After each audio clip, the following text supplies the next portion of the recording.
Hello दोस्तों, कैसे हैं आप लोग। दोस्तों, एक नई वैकेंसी आपका इंतज़ार कर रही है। जैसा कि आपको पता है कि मध्य प्रदेश के देवास में भारत सरकार द्वारा बैंक नोट प्रेस स्थापित है, जहाँ पे जो नोट हैं वो छपती हैं। ठीक है, नोटों को छापने का काम किया जाता है।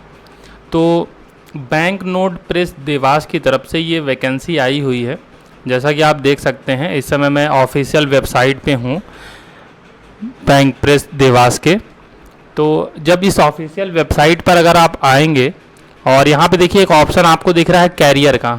ठीक है, इस कैरियर के ऑप्शन पे जैसे ही आप क्लिक करेंगे तो ये देखिए ये पेज खुल करके आएगा और यहाँ पे आप देखिए सबसे ऊपर ही आपको दिख रहा होगा, अगर नहीं दिख रहा तो मैं जूम कर देता हूँ, रिक्रूटमेंट ऑफ 111 वेरियस पोस्ट। मैं इसको हाईलाइट कर देता हूँ। ठीक है, तो ये आप देख सकते हैं कि 111 पदों के लिए 111 पोस्ट के लिए एक यहाँ पर वैकेंसी आई हुई है बैंक नोट प्रेस देवास की तरफ से।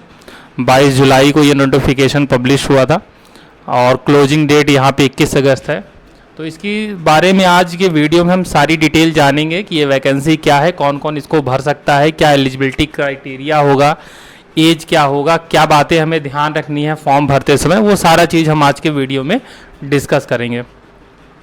तो जैसे ही आप इस सेक्शन में आते हैं तो यहाँ पे देखिए view detail corrigendum, click here to apply, ये सारे ऑप्शन आपको यहाँ पे अवेलेबल हो जाते हैं। यहीं से आप अप्लाई भी कर सकते हैं, लेकिन अप्लाई करने से पहले आप डिटेल जरूर चेक कर लें यानी उसकी नोटिफिकेशन जरूर पढ़ लें। तो जैसे आप क्लिक करेंगे तो ये नोटिफिकेशन आपके पास 21 पेजेस का ओपन हो जाएगा। मैंने ये नोटिफिकेशन पहले से डाउनलोड कर रखी है और कुछ पॉइंट हाईलाइट कर रखे हैं, इसलिए मैं ये नोटिफिकेशन आपको दिखा देता हूँ, इसके इंपॉर्टेंट पॉइंट बता देता हूँ। सबसे पहले ये वैकेंसी किसकी तरफ से है, जैसा कि मैंने आपको बताया कि एमपी में मध्य प्रदेश के देवास में बैंक नोट प्रेस कारखाना है। तो ये बैंक नोट प्रेस की तरफ से है। ये unit of security printing and minting corporation of India limited. ठीक है, ये मिनी रत्न कंपनी कैटेगरी 1 के अंदर आती है। Wholly owned by government of India, Bharat सरकार का एक उपक्रम है। मिनी रत्न कंपनी के बारे में आप जानते ही होंगे, तैयारी कर रहे हैं कंपटीशन की, तो ये सब चीज़ें आपको पता होगा। नहीं पता है तो वो सारी डिटेल यहाँ पे लिखी हुई है, ये सारी डिटेल आप पढ़ सकते हैं। ठीक है, एक सेकेंड। अब बात करते हैं कि कौन कौन सी पोस्ट हैं, क्या वैकेंसी है, इसके बारे में जान लेते हैं। देखिए, सबसे पहले इसमें जो पोस्ट है एक है सुपरवाइजर प्रिंटिंग। ठीक है, जिसकी आप देख सकते हैं S1 लेवल की पोस्ट है और अपर एज लिमिट इसकी 30 ईयर्स है और टोटल पोस्ट इसकी है 8। कितनी पोस्ट है दोस्तों? 8 पोस्ट है सुपरवाइजर प्रिंटिंग की। इसी तरीके से सुपरवाइजर कंट्रोल की अगर आप देखिए तो सुपरवाइजर कंट्रोल की कितनी पोस्टें हैं, तो सुपरवाइजर कंट्रोल की भी जो है केवल 3 पोस्ट हैं। अपर एज लिमिट देखते जाइएगा 30 ईयर्स। सुपरवाइजर इंफॉर्मेशन टेक्नोलॉजी, इसकी केवल 1 पोस्ट है। जूनियर ऑफिस असिस्टेंट, ठीक है, इसकी जो अपर एज लिमिट है वो 28 साल ही है और इसमें टोटल 4 वैकेंसी हैं। जूनियर टेक्नीशियन, सबसे ज़्यादा वैकेंसी देखिए, हाँ, सेकेंड नंबर पे जूनियर टेक्नीशियन प्रिंटिंग और जूनियर टेक्नीशियन कंट्रोल। तो जूनियर टेक्नीशियन प्रिंटिंग में अगर आप देखिए तो आपको दिखेगा कि यहाँ पर 27 वैकेंसीज हैं। कितनी पोस्ट हैं टोटल? 27 पोस्ट हैं। 25 साल तक के लोग इसमें अप्लाई कर सकते हैं। बाकी एज रिलैक्सेशन आप जिस कैटेगरी में होंगे उसके हिसाब से आपको मिलेगा। ठीक है, सैलरी भी देखिए अच्छी खासी है, सारे पोस्टों की सैलरी अच्छी खासी है, तो सैलरी कम नहीं है। जूनियर टेक्नीशियन कंट्रोल में अगर आप आते हैं तो यहाँ भी 25 साल अपर एज लिमिट है, इसमें 45 वैकेंसी है। आई थिंक सबसे ज़्यादा वैकेंसी जूनियर टेक्नीशियन कंट्रोल की ही है और सबसे ज़्यादा फॉर्म भी इसी में लोग डालेंगे। उसके बाद junior technician ink factory attendant operator, chemical plant laboratory assistant chemical plant, इसके लिए देखिए 15 वैकेंसी आई हुई है। Junior technician mechanical and air conditioning, इसके लिए 3 वैकेंसी आई है। Junior technician electrical information technology, इसके लिए 4 वैकेंसी आई हुई है। और इसी तरीके से जो देखें तो जूनियर टेक्नीशियन सिविल इन्वायरमेंट, इसके लिए 1 वैकेंसी आई हुई है। तो इस तरीके से अगर आप देखें तो टोटल 111 टोटल वैकेंसियां हैं, जिसमें 10 प्रकार की पोस्ट है, 10 टाइप के पोस्ट हैं, 10 टाइप के उसमें पद हैं, और टोटल जो है 111 पोस्ट के लिए वैकेंसी आई हुई है। क्योंकि ये कोई रेगुलर वैकेंसी नहीं होती है, रिक्वायरमेंट के हिसाब से आती है, इसलिए इनकी संख्या कम है। ठीक है, संख्या कम है तो अपॉर्चुनिटी भी है, क्योंकि कुछ स्पेसिफिक क्वालिफिकेशन इसमें मांगे गए होंगे। आइए देखते हैं क्या क्वालिफिकेशन मांगे गए हैं। कुछ इंपॉर्टेंट डेट्स है जो आपको याद रखनी है। एक तो डेट आपको याद रखनी है कि 22 जुलाई से इसका एप्लीकेशन स्टार्ट हो चुका है और 21 अगस्त तक इस फॉर्म को आप भर सकते हैं। तो 22 से 21 तक का 1 महीने का समय आपको मिला हुआ है। 21 अगस्त के पहले पहले इस फॉर्म को आप फिल करके रेडी हो जाइए। 21 अगस्त लास्ट डेट है, 21 अगस्त लास्ट डेट है। टेंटेटिव डेट भी यहाँ पे दे दिया है जो आपका ऑनलाइन एग्जामिनेशन होगा। तो ऑनलाइन एग्जामिनेशन का जो टेंटेटिव डेट है, यानी सितंबर अक्टूबर के बीच में ही आपका एग्ज़ाम होगा, ये चीज़ ध्यान रखिएगा। सितंबर से अक्टूबर के बीच में ही आपका ये एग्ज़ाम हो जाएगा, तो बहुत ज़्यादा आपको एग्ज़ाम के लिए वेट भी नहीं करना पड़ेगा। ठीक है ना, तुरंत जो है पेड़ लगाओ और तुरंत फल लो। ठीक है, तो बहुत ज़्यादा आपको वेट भी नहीं करना है, तो इस हिसाब से काफ़ी अच्छा है आपके लिए। क्वालिफिकेशन जरूर देख लीजिए, सबसे इम्पॉर्टेंट यही है। ठीक है, सबसे पहला सुपरवाइजर प्रिंटिंग अगर आप भरना चाहते हैं तो first class full time diploma. ठीक है, first class full time diploma in printing technology engineering from government. तो आपके पास डिप्लोमा हो प्रिंटिंग टेक्नोलॉजी में तो बहुत अच्छा है। साथ ही साथ देखिए, अब बहुत सारी वैकेंसी में आपने देखा होगा कि क्या होता है कि अगर डिप्लोमा मांगा हुआ है तो फिर डिप्लोमा ही लेता है, उसमें बीटेक या बीई वालों को मौका नहीं मिल पाता है।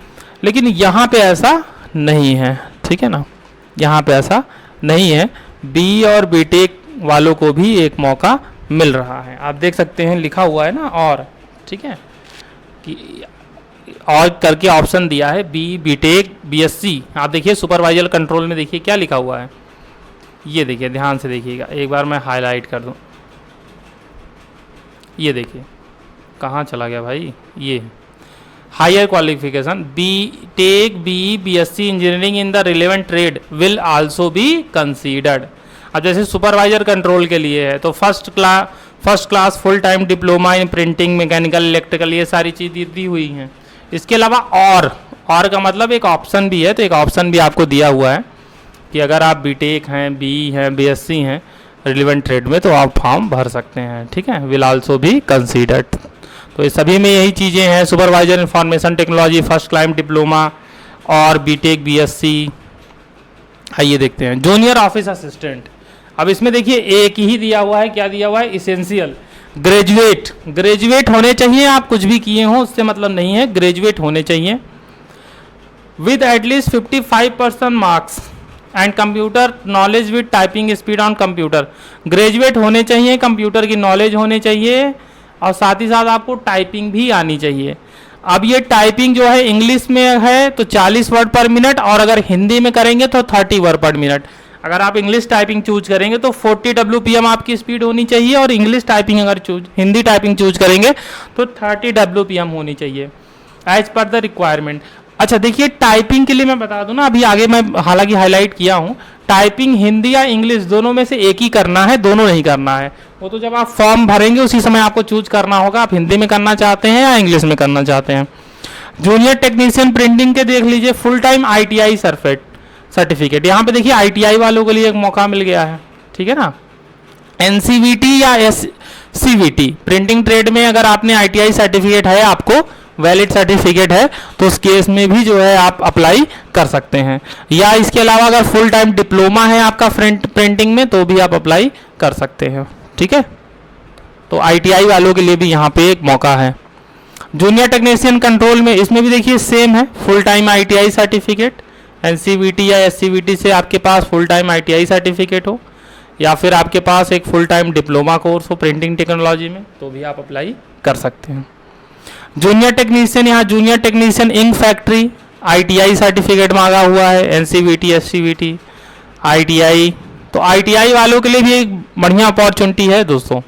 अगर आप ITI हैं इन सब ट्रेड में, आप देख लीजिए मैं हाईलाइट कर दे रहा हूँ, तो आपके लिए एक अच्छी अपॉर्चुनिटी है कि आप यहाँ पर भर सकते हैं। हालांकि पोस्ट कम है, जैसे देखिए 6 post, 6 post, 1 post, 1 post, 1 post, लेकिन हाँ ये है कि आप ITI वालों के लिए आपके लिए एक अच्छा मौका यहाँ पे दे दिया गया है, ठीक है ना, कि अगर आपके पास NCVT या SCVT का रिलेवेंट ट्रेड में, जिस ट्रेड में मांगा है उसमें है आपके पास, तो आप जो है अप्लाई कर सकते हैं। इसके अलावा अगर फुल टाइम डिप्लोमा है तो डिप्लोमा वालों के लिए भी वरीयता दी गई है। यहाँ पे ये देख लीजिए किसमें chemical plant, laboratory assistant, chemical plant, machinist, grinder, instrument, mechanic, मतलब इन सब ट्रेड में अगर आपके पास पेन टेक्नोलॉजी, अगर आपके पास फुल टाइम डिप्लोमा है तो फुल टाइम डिप्लोमा अगर आपने किया है तो भी आप उसमें भर सकते हैं, ठीक है। किसी पॉलिटेक्निक से अगर आपने किया है डिप्लोमा फुल टाइम तो कर सकते हैं।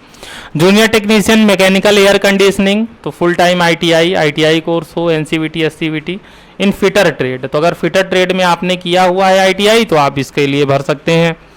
फुल टाइम डिप्लोमा है मैकेनिकल फिटर में तो भी आप भर सकते हैं, ये देख लीजिए। जूनियर टेक्नीशियन इलेक्ट्रिकल 2 पोस्ट, यहाँ भी देखिए ITI डिप्लोमा, ठीक है। तो कुल मिलाकर यही है कि ITI हो आपके पास NCVT या SCVT का, या तो आपके पास फुल टाइम डिप्लोमा हो, जो भी ट्रेड जिस ट्रेड में आप अप्लाई करेंगे देख लीजिएगा कि मुझे किस में अप्लाई करना है, स्पेसिफाई किस में करके दे दिया है, तो आप जो है अप्लाई कर सकते हैं। लगभग देखिए सब में सेम है, फुल टाइम ITI सर्टिफिकेट या फिर ये देखिए यहाँ पर डिप्लोमा, ठीक है, दोनों चीज़ें हैं। देखिए नोट में क्या लिखा हुआ है, first class means first class awarded by the university institute, percentage of marks. First class का मतलब समझ रहे हैं ना, फर्स्ट क्लास का मतलब ये मत समझिएगा कि क्लास में सबसे फर्स्ट आए हों। फर्स्ट क्लास का मतलब होता है 60%। अगर आप किसी एग्जाम में 60% मार्क्स गेन करते हैं तो आप फर्स्ट क्लास पास्ड माने जाते हैं। तो फर्स्ट क्लास का मतलब ये हुआ, ठीक है। ये मत सोच लीजिएगा कि क्लास में सबसे फर्स्ट आए तो ही भर पाएंगे, ऐसा कुछ नहीं है। इसके अलावा यहाँ पे कुछ गाइडलाइन दी हुई हैं, पढ़ लीजिएगा। कुछ इंपॉर्टेंट देख लेते हैं। हाँ, एज के लिए देख लीजिए, मिनिमम एज 18 साल होनी चाहिए।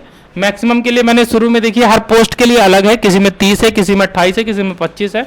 एज रिलैक्सेशन आपको मिलेगा, जो एज रिलैक्सेशन मिलता है, SC ST है तो 5 साल, OBC है नॉन क्रीमी लेयर के 3 साल, फिजिकली हैंडीकैप्ड है तो 10 साल। तो जिस भी कैटेगरी में है अगर एज रिलैक्सेशन लेना है तो इसको देख लीजिएगा। बाकी मिनिमम उम्र आपकी 18 साल तो होनी ही चाहिए। मिनिमम एज में जो है रिलैक्सेशन नहीं मिलता, ध्यान रखिएगा, अपर एज में मिलता है, ठीक है ना, ये चीज़ ध्यान रखिएगा। और साथ ही साथ जो भी एलिजिबिलिटी क्राइटेरिया है, चाहे वो एज का डिटर्मिनेशन हो, क्वालिफिकेशन हो, एक्सपीरियंस हो, वो जो last date of receive application है यानी 21 अगस्त, तो 21 अगस्त से ही सारी चीज़ मेजर की जाएगी।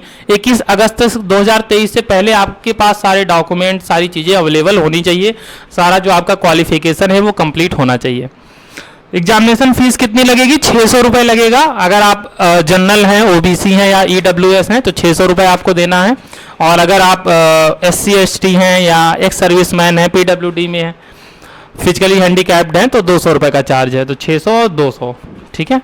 सिलेक्शन प्रोसेस बहुत ही सिंपल है। एग्जाम होगा आपका ऑनलाइन मोड में, ठीक है, ऑनलाइन एग्जाम होगा ऑब्जेक्टिव टाइप का, और उसे आपको पास करना होगा। जैसे देखिए यहाँ पे जो S1 लेवल की सुपरवाइजरी पोस्ट है उसमें देखिए 165 क्वेश्चन आएंगे, 240 मार्क्स का होगा टोटल। 2 घंटे का पेपर है, 120 मिनट, 2 घंटे का पेपर है, जिसमें टेक्निकल प्रोफेशनल नॉलेज है, general awareness, English language, logical reasoning, quantity aptitude, ये सारी चीज़ें आएंगी, ठीक है।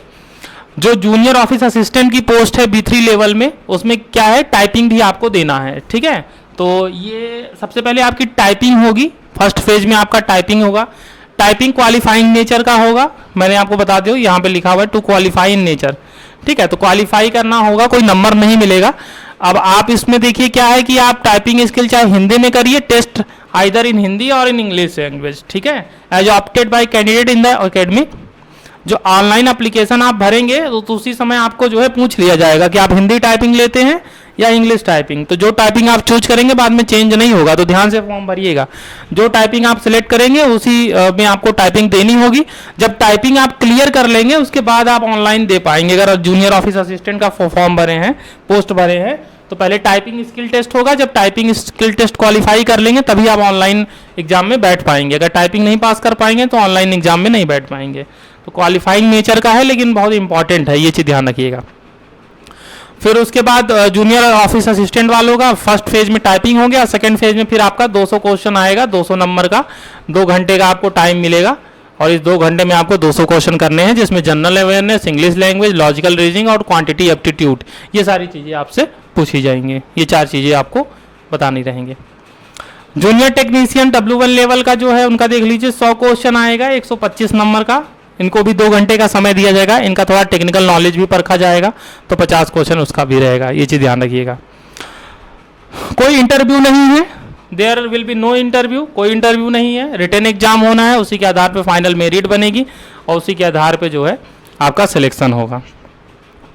और साथ ही साथ देखिए यहाँ पे निगेटिव मार्किंग भी नहीं है एग्जाम में, हाँ ये देख लीजिए, there is no negative marking, तो एग्जाम में कोई निगेटिव मार्किंग नहीं है, धड़ल्ले से लोग तुक्का लगाएंगे, आप भी पीछे मत रहिएगा, एक भी क्वेश्चन छोड़ के मत आइएगा, मेरिट हाई जाएगी कंफर्म है, पोस्ट भी कम है, निगेटिव मार्किंग भी नहीं है, तो मेरिट बहुत हाई जाएगी। एग्जामिनेशन जो आपका होगा वो सितंबर से लेकर के अक्टूबर के बीच में हो जाएगा, सितंबर टू अक्टूबर के बीच में आपका ये एग्जामिनेशन हो जाएगा, जो आपका ऑनलाइन एग्जामिनेशन है, रिटन एग्जामिनेशन है, तो काफ़ी स्पीड के साथ काम होगा। एग्जामिनेशन सेंटर दिए गए हैं, कहाँ कहाँ सेंटर बनेगा ये आप देख लीजिएगा, एक ही सेंटर आपको चुनना है, ये चीज़ ध्यान रखिएगा। Applicant should select only 1 centre, आपको एक सेंटर चुनना है, तो अच्छे से सोच समझ के कौन सा मेरे पास में है, कहाँ मुझे जाना है देने, उसके हिसाब से आप अपना सेंटर चुन सकते हैं, ठीक है। एक बार सेंटर जो चुन लेंगे तो फिर वो चेंज भी नहीं होगा। इसके अलावा देखिए इंपॉर्टेंट पॉइंट दिया हुआ है, क्या इंपॉर्टेंट, जब आप भरेंगे फॉर्म तो क्या इंपॉर्टेंट पॉइंट आपको देखना है, ये देख लीजिए, ये देख लीजिए क्या लिखा हुआ है, the candidate applying for the post number 1 to number 3, 1 से लेकर 3 नंबर के पोस्ट अगर आप अप्लाई करते हैं और आप सिलेक्ट होते हैं तो उस टाइम पे आपको एक बॉन्ड भरना पड़ेगा, बॉन्ड भरना पड़ेगा 2 लाख का, ठीक है, 2 लाख रुपए का एक बॉन्ड भरना पड़ेगा कि आप जो है 3 साल के अंदर कंपनी छोड़ करके नहीं जाएंगे। अगर 3 साल से पहले आप कंपनी को छोड़ करके चले जाएंगे तो 2 लाख रुपए आपके चले जाएंगे। तो 3 साल का एक बॉन्ड भरवाया जाएगा अगर आप पोस्ट 1 2 3 के लिए सिलेक्ट होते हैं, तो ये चीज़ ध्यान रखिएगा, ठीक है ना।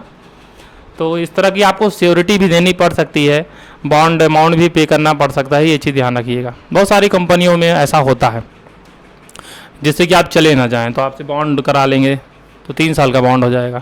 अच्छा देखिए, आपको फॉर्म जो भरना है ना, सोच समझ के भरना है, 10 फॉर्म नहीं भरना है, एनी 1 पोस्ट ऑनली, केवल एक ही पोस्ट के लिए भरना है। ऐसा नहीं कि आपको दिख रहा है चलो सब पोस्ट में भर देते हैं, भीड़ बढ़ा देते हैं, ऐसा नहीं करना है, आपको केवल एक पोस्ट के लिए ही भरना है। तो आप सोच समझ के, बहुत जिसके साथ आप क्वालिफाई हैं कि हाँ भाई मेरा क्वालिफिकेशन जो है, मेरा एक्सपीरियंस इसके साथ मैच हो रहा है, इस पोस्ट के लिए मैं जो है अपने आप को बेहतर पाता हूँ, तो उसी के लिए आप अप्लाई करें, लालच ना दिखाएं सब पे, ठीक है, नहीं तो रिजेक्ट हो जाएंगे, एक ही पे करना है।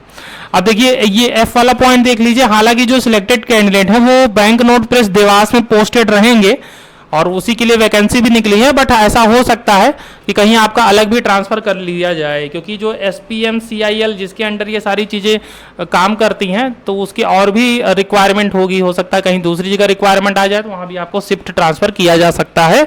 बाकी नॉर्मली तो आपको रहना यहीं पे है, बैंक नोट प्रेस देवास में। अच्छा, जब आप एप्लीकेशन भरेंगे, जब फॉर्म भरेंगे, या देखिए 2-3 चीज़ें ध्यान रखिएगा। फॉर्म जब भरिएगा तो जो सिग्नेचर आप करेंगे वो ब्लैक इंक से करेंगे, जो थंब एक्सप्रेशन आप देंगे वो ब्लैक या ब्लू इंक किसी से भी दे सकते हैं, जो हैंड रिटन डिक्लेरेशन भरेंगे वो आप ब्लैक इंक से भरेंगे। ये चीज़ें बहुत ज़रूर ध्यान रखिएगा, बहुत से लोगों के फॉर्म रिजेक्ट हो जाते हैं इन सब चीज़ों की वजह से। जो आप सिग्नेचर करेंगे स्कैन, तो सिग्नेचर आपका ब्लैक इंक में होना चाहिए, जो आप थंब एक्सप्रेशन देंगे वो ब्लैक और ब्लू किसी में भी हो चल जाएगा, जो हैंड रिटन डिक्लेरेशन देंगे वो आपका ब्लैक इंक में होना चाहिए। तो जहां पे चॉइस दिया है ब्लैक और ब्लू का वहां पे आप करिए, लेकिन जहां पे चॉइस नहीं दिया है, ब्लैक ही लिखा है, वहां पे आपको केवल ब्लैक इंक ही यूज करनी है, ठीक है। तो ये कुछ इंपॉर्टेंट पॉइंट थी, इसके अलावा और भी सारी चीजें हैं, आप पढ़ना चाहें तो पढ़ सकते हैं। कितने मतलब जो आपका इमेज हो कितने का हो, जेपीजी फॉर्म में हो, 20 KB 50 KB के बीच में हो, तो ये सारी डिटेल यहाँ पे दिया हुआ है। एक बार ये डिटेल्स नोट करके आप इसको पढ़ लीजिएगा, ठीक है। और जल्दी से आप इस नोटिफिकेशन को पढ़ करके और अप्लाई करना स्टार्ट कर दीजिए। कोशिश करिए कि लास्ट डेट से ही अप्लाई करिए। और बाकी मैंने आपको बता ही दिया, कैरियर के पोर्टल में आपको आना है। पहले तो आप ऑफिशियल वेबसाइट खोल लीजिएगा, ठीक है। ऑफिशियल वेबसाइट बहुत ही सिंपल है, bnpdevas.spmicil.com, spmcil.com, ठीक है। और यहाँ पे आप आएंगे, क्लिक हियर टू अप्लाई करेंगे, ये खुल करके आएगा, यहाँ पे आप जो है अप्लाई कर सकते हैं। आपको सबसे पहले click here for new registration करेंगे, पहले नए हैं, और यहाँ पे सारी अपनी आप डिटेल फिल करेंगे, अपना नाम फिल करेंगे, कंफर्म फर्स्ट नेम, और रजिस्ट्रेशन करने के बाद फिर आप लॉगिन करके अपना फॉर्म भर सकते हैं। ठीक है दोस्तों, तो आई होप कि आज की वीडियो आपके लिए काफ़ी हेल्पफुल रही होगी, और अगर वीडियो अच्छी लगी हो तो वीडियो को लाइक कर दीजिएगा। अगर चैनल पे नए हैं तो एक बार चैनल को